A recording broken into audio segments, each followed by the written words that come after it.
Who are you? We are surrounded by all kinds of voices telling us who we are, and the loudest voice in our culture is the voice that tells us that we need to define for ourselves who we are. Like, look inside you and decide who you are. The modern approach says the deepest, most authentic self is the one I feel the most. That is the battle cry of our culture. Throw off any expectations, any outside expectations, and find your true self. And this is a reaction against oppressive structures and hierarchy that kept people oppressed. And so we don't want to go back to that. Yet I see a lot of people struggling with their identity, especially younger generations. The late New York City pastor Tim Keller, also a theologian, when talking about finding your identity within yourself, he says it's hard because it's unstable, it's crushing, and it's illusory. By unstable, he meant like our feelings change. And so that when our feelings change, then our identity is going to change. It's crushing because we can't live up to our own identity that we create for ourselves. And he says it's illusory because we can't quite throw off outside views when we come to discovering who we are. Like we are all the product of our culture and the people around us. And so this fluctuation of feelings in our identity, it just leads to anxiousness, just a persistent anxiety. Because figuring out your identity for yourself, that is a lot of weight to carry. But what if there was a better way? What if we have a built-in, God-given identity? What if our bodies have inherent purpose and meaning? And to that end, I believe that your body tells God's story. Your body tells God's story. Several years ago, we went through a teaching on the story of God. You might remember we broke the story of God into 4 chapters: creation, fall, redemption, and restoration. And I believe your body tells that story. So first, let's look at creation. How does your body speak to creation? We're going to go to Genesis chapter 1. Then God said, "Let us make mankind in our image and our likeness, so that they may rule over the fish." And then it goes on a bit further. We'll pick up in 27. "So God created mankind in his own image. In the image of God he created them, male and female he created them.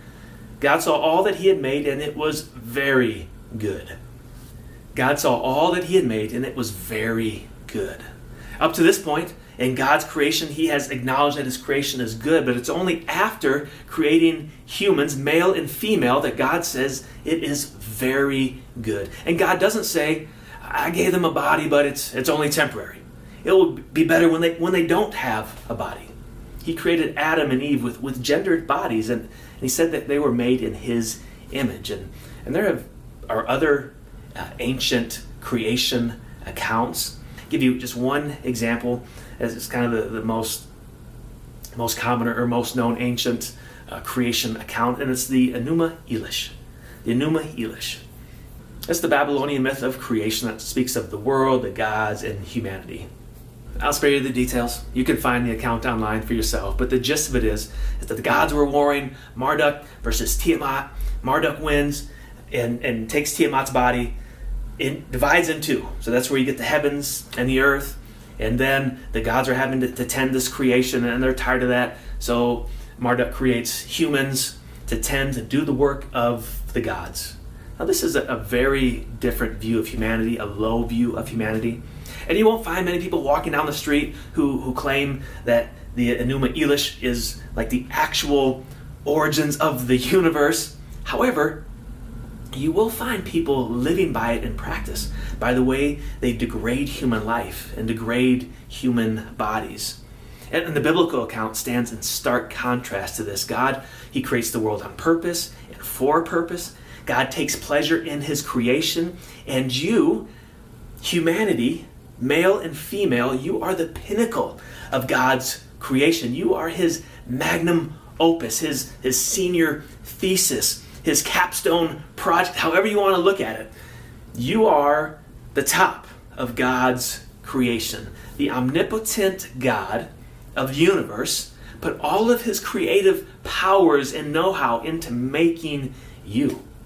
I mean, just for a moment, I don't know the last time you stopped to consider just the how incredible your hands are. I mean, they're like, just put them out in front of you. Just move them a little bit, and hopefully they don't have too much arthritis in them. But your hand is an amazing creation. 27 bones, 27 joints, 34 muscles, over 100 ligaments and tendons, and opposable thumbs. That's a good one. Glad for that one. But we can, with the same hand, we can pick up an egg without breaking it and hold something heavy in our other hand. Like our human body is incredible. Or when you think about the human eye and how intricate the eye is, take a look at this quick video. You ever wonder how the eye works? The eye is fascinating if you really break it down. It's actually an extension of our brain. But there are so many components working together that allow us to see. The eye actually has 6 different muscles that attach to it. So when you look up, a certain muscle is activated, another muscle is deactivated. Same thing for down, or if it needs to converge or look out. The outer surface here is called the cornea. It's something that you really can't see when you look in the mirror because your first perception is the color part of the eye. But that is actually a structure inside the eye. You can see the cornea here. That's the first spot where light will go through.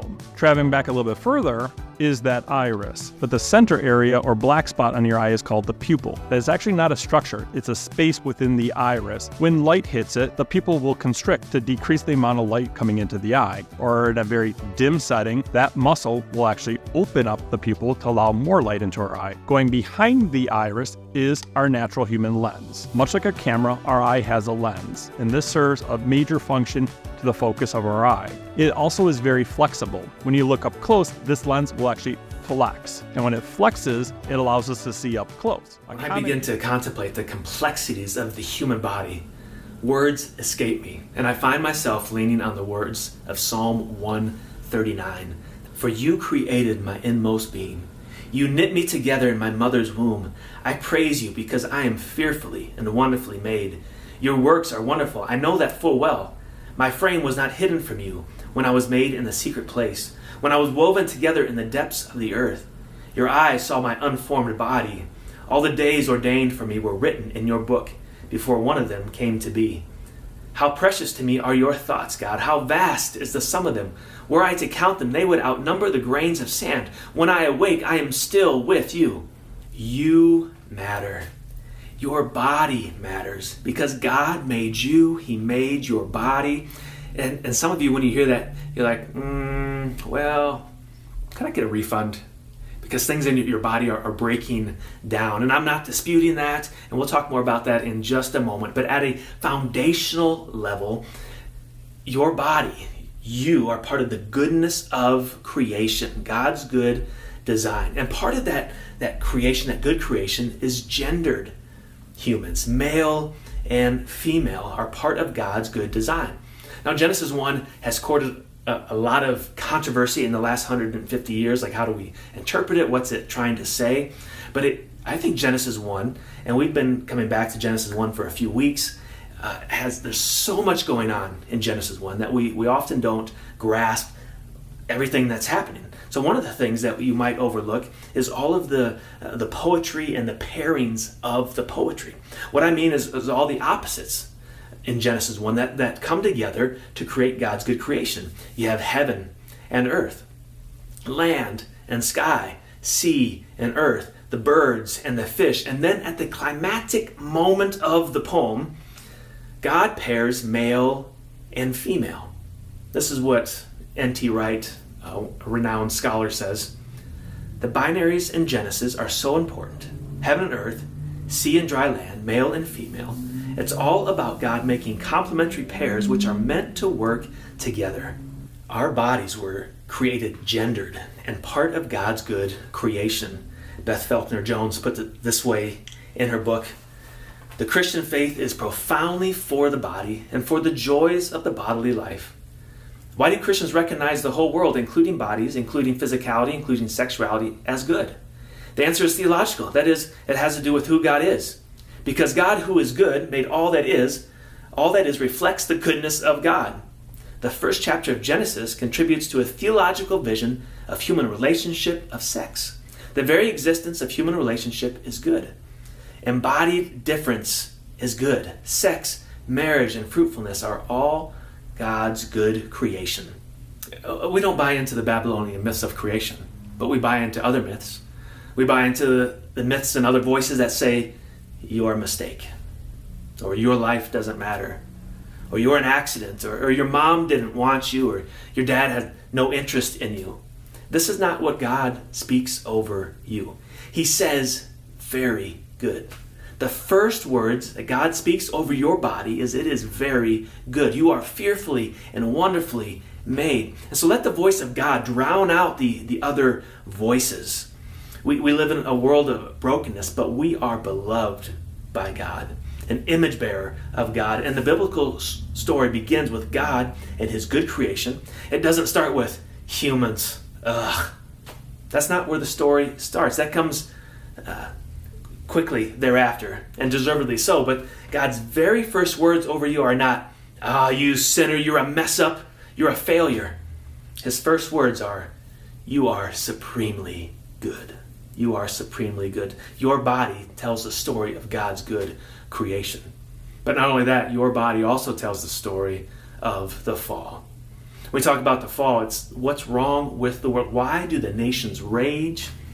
Why is there so much injustice upon injustice?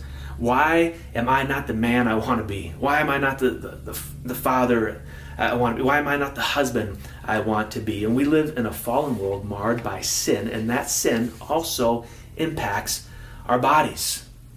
In fact, you might not believe me when I said that your body tells the story of God's good creation, but you probably are with me when I say our bodies tell the story of the fall, because in our bodies we experience so much pain. And as we talk about bodies today, I realize that this is a tender conversation for different reasons. Maybe you don't like your body. Maybe you don't like what you see in the mirror. Maybe you're uncomfortable in your body, or you don't fit the stereotypes, and maybe you feel like you're in the wrong body. Or maybe you experience chronic pain or body dysmorphia. Or maybe your body is breaking down because of age, and that's something we all share in common as we age. Some of us have long nightly routines in efforts to slow down the appearance of the inevitable age. And I'm not mad at you for doing that. Keep up the routine. It wasn't too long ago when my kids are great for telling you the truth and being honest and hurtful all at the same. My kids were noticing that my hair was starting to thin. It wasn't as thick as it had been. And so I was like, well, let me do something about that. And so now I've got these little magic pills right there that I take daily in an effort to undo the effects of aging. Not only that, I have a supplement regimen. I'm taking some collagen. This one, look at this, what this one says. Beauty has a power source, you. As we age, our body's collagen gets depleted, and this could lead to many common signs of aging. And so now this says to take 6 tablets a day. I ain't doing that. I take 1. Maybe it works, maybe it doesn't. Got some glucosamine chondroitin. That's to keep the joints going. And I'm making light of a little bit, but I understand that this could be something in our view of our bodies and how we relate to our bodies. It can be more serious than that. Our bodies tell the story of the fall. I spend some time at the local rec centers, and from time to time I'll look around, and you got all kinds of different people in there, but we're all exercising, we're all trying to push back, we're trying to delay the aging process. And I think exercising is good, it's healthy, I recommend, but as you age, your bodies break down. Cellular decline begins around the age of 25. That's when your bodies basically start to die. I'm sorry, I don't make the rules, that's just what happens to us. And this makes Romans 8 for me come alive. Romans 8:22. We know that the whole creation has been groaning, as in the pains of childbirth, right up to the present time. Not only so, but we ourselves, who have the first fruits of the Spirit, groan inwardly as we wait eagerly for our adoption to sonship, the redemption of our bodies. We long for our bodies to be redeemed. We want what's broken to be fixed. Our bodies tell God's story, even when it's the part of the story that is hard and unwanted. But that's not the end of the story. Our bodies tell the story of the fall, but they also tell the story of redemption. Our bodies remind us that God is not done with the world. He is not finished with us. And I see the story of redemption most clearly in the incarnation of Jesus. Yes, sin has marred God's good creation, but it wasn't as if God was like, all right, well, that's garbage now. We'll just throw it away. Burn it down. That's not what God has done. We believe that God is redeeming creation, and it starts with the incarnation. And we typically talk about the incarnation around Christmas time, when Jesus comes as a baby, and that's when we talk about the incarnation. But the incarnation is something to carry with you year round. It's a theological term to describe God coming in the flesh. It's from a couple of Latin words, in meaning in, that's easy, and carnis, meaning flesh. Carnis meaning flesh. And so incarnation is basically God in the flesh, God with meat. You've heard of chili con carne, right? Well, we have God God with meat. And God not only creates people in the flesh, but he condescends to take on the very flesh that he created. If our bodies were an afterthought or just a temporary housing for our souls, then why would God take such a ghastly form? But John 1:14 says, the Word became flesh and made his dwelling among us. We have seen his glory, the glory of the one and only Son, who came from the Father, full of grace and truth. The timeless, eternal Son of God took on flesh in the incarnation. Your body matters because Jesus took on human flesh. He dignifies our bodies. He sanctified our bodies. Your flesh is a continual reminder of Jesus' fleshiness. Your flesh is a continual reminder of Jesus' fleshiness. When you look at yourself, let it be a reminder that Jesus, the Son of God, came in the flesh. And after his resurrection, he continues to live in the flesh. Now, it's a glorified body. It's different, but he still lives in a body. He hasn't been freed from the prison of a body, as some philosophers think happens to us. And remember that after his resurrection, Jesus shared a meal with his disciples. He continues to have a body. But not only does Jesus have a body, but he suffered in his body. And so when we think about our own suffering and then chronic pain or disease or addictions or longing for things we know will hurt us, but we can't stop ourselves anyway. Like, remember that Jesus also suffered in the flesh. He was tired. He was hungry. He felt pain, mental anguish. Isaiah 53:3 says, he was despised and rejected by men, a man of sorrows and acquainted with grief. There is nothing in our experience that is foreign to Jesus. The author, David Taylor, in his book, A Body of Praise, says Christ's body is among other things a wounded body. Christ's body is among other things a wounded body. Jesus suffers with us. But he does more than suffer. The incarnation, yes, Jesus takes on flesh, but he came to also redeem and to restore. And so our bodies, they tell the story of redemption, but they also tell the final story of restoration. Our bodies tell the story of the restoration. And one day we believe that Jesus will make all things new, including our bodies. Now growing up, I didn't hear many sermons on the resurrection. I mean, I heard sermons on the resurrection of Jesus, but not on the resurrection of the saints. It was mostly believe Jesus so you go to heaven when you die. Again, New Testament scholar N.T. Wright says, heaven is important, but it's not the end of the world. Heaven is important, but it's not the end of the world. He's saying our story doesn't end in heaven, and I tend to agree with that, at least when it comes to what we typically imagine of heaven.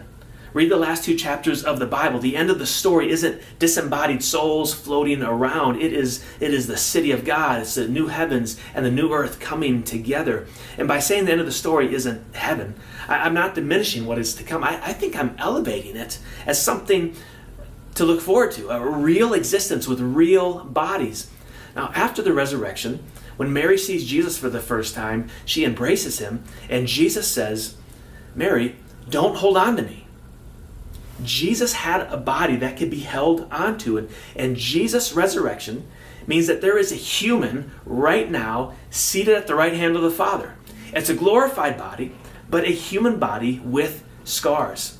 Revelation 7, verse 9 says, "After this I looked, and there before me was a great multitude that no one could count, from every nation, tribe, people, and language. Standing before the throne and before the Lamb, they were wearing white robes and were holding palm branches in their hands. And they cried out in a loud voice, 'Salvation belongs to our God, who sits on the throne, and unto the Lamb.'"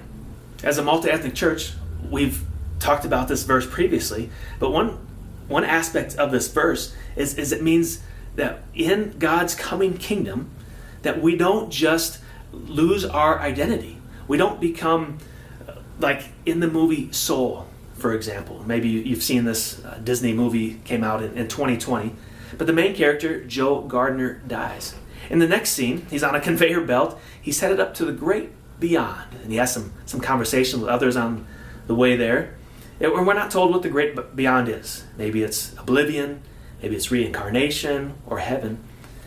But Joe is no longer Joe, not really. He is simply represented in a bodiless form, a glowing, disembodied form.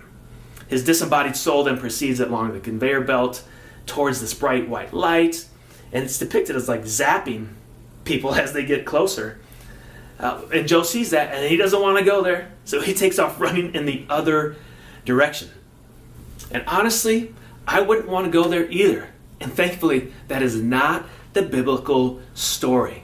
And so while Soul might be a meaningful movie about making the most of the life that you have, the escaped soul is not the Christian vision. In the Christian story, our soul doesn't shed its bodily form, and there's going to be culture in God's kingdom. There's going to be food in God's kingdom, good drink and good eating, and there's going to be ethnicity, and there will be languages in heaven. It's not just a mind meld. There will be bodies in God's coming kingdom. Now, in 1 Corinthians 15, we don't have time, but for homework, it'd be good for you to read. It speaks of this resurrection of our bodies laying aside mortality and putting on immortality, and being glorified, and death being swallowed up in victory, and heaven and earth put back together and being made whole.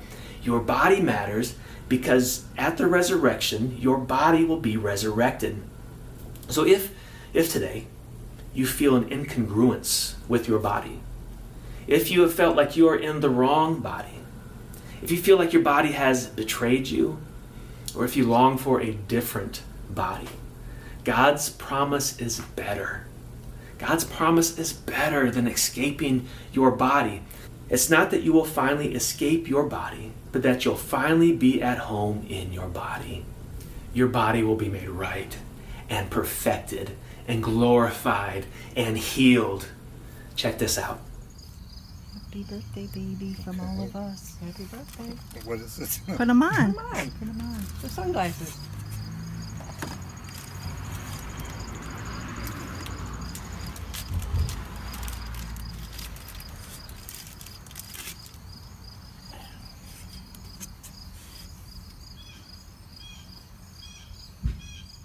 How does it look?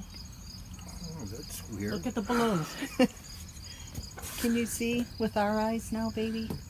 What colors you see? Those. You see colors now?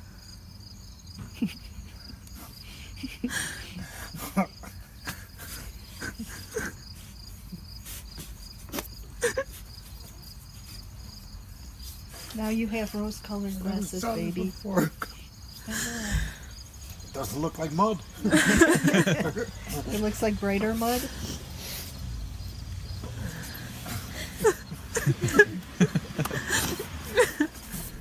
When I saw that video recently, I was like, man, that's it.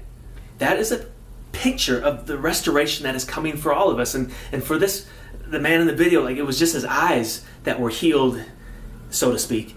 But for us, it will be complete healing. Our entire bodies, all that is broken, made right. And it is good and it is okay and right to long for that day, to groan for the redemption of our bodies, because sin and the effects of sin have marred our bodies. They've marred the world. But in the new creation, we will experience not only union with Christ, but we will experience union with ourselves. No more fracturing.